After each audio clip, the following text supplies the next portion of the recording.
never imagined I would be sitting in the kitchen, sipping lukewarm coffee and staring at my phone, rereading a text message from my son over and over. It was simple, but it struck me like a lightning bolt. Mom, can we talk?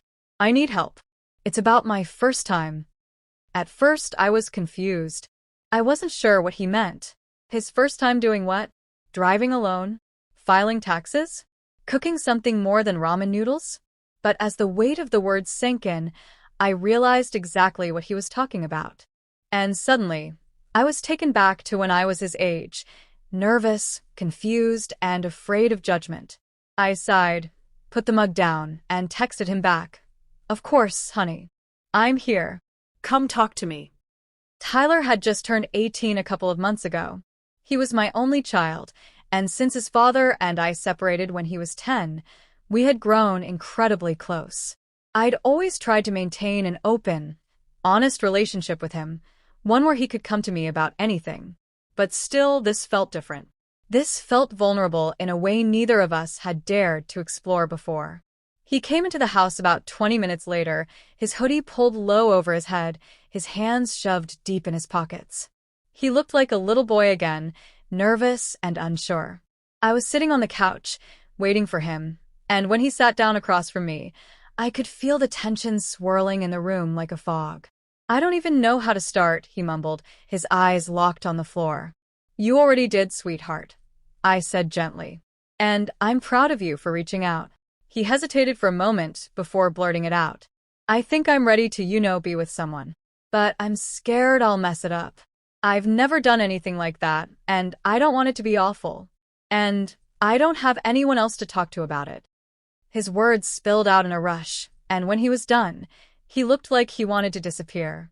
I sat silently for a moment, letting him breathe. I knew this moment mattered. Not just because of the topic, but because of the trust it took for him to come to me. Well, I began carefully. First of all, I'm glad you came to me. That takes courage. And I'm not here to judge or make things weird. I'm here to help you feel safe, smart, and respected in whatever choices you make. He let out a sigh, as though he'd been holding it in for days. I want it to be meaningful, he added. And I don't want to feel like I'm doing something wrong. There's so much pressure, and I've seen how people talk about this stuff online. It all just seems so fake. That's when it hit me.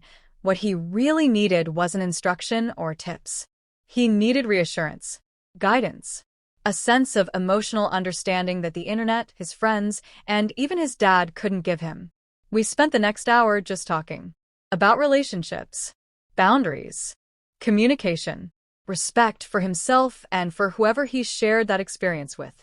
I explained how the first time isn't a magic switch that makes someone mature, but rather a step in understanding trust, emotion, and vulnerability.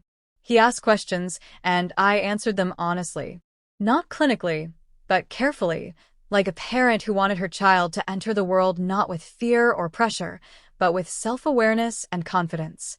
Then he asked something that truly caught me off guard. Would it be weird if I practiced how to talk about it? Like with you, he asked. You mean like role-playing a conversation? I said, raising an eyebrow. He nodded quickly. Not the actual stuff. Just the talking part. Like how I'd talk to someone about feelings, about comfort. I just don't want to freeze up. That I could do. So we did. We acted out different scenarios. How to ask for consent, how to check in, how to be vulnerable without feeling ashamed. It was strange at first, but gradually the tension lifted. We even laughed a few times.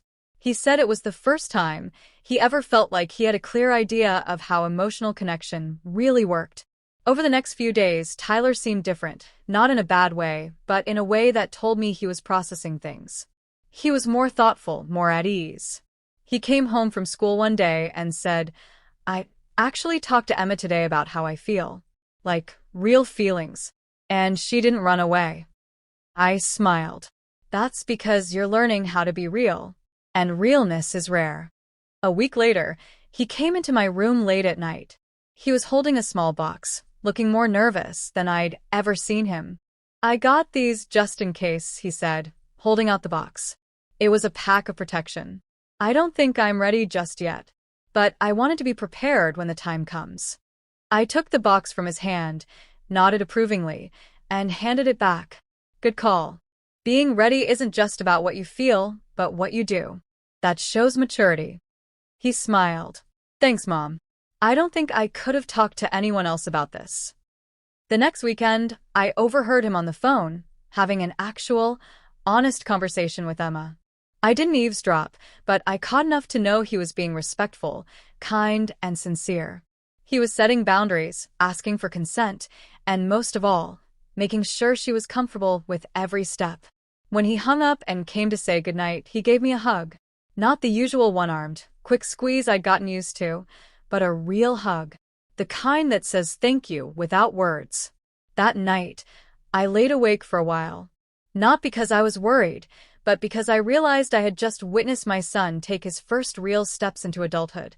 Not through rebellion or secrecy, but through honesty, courage, and trust. A few weeks later, he came home with a huge smile on his face. I think I'm falling for her, he said. And does she feel the same? I think so. We've just connected. It's not even about the physical stuff anymore. It's like, I can just be myself.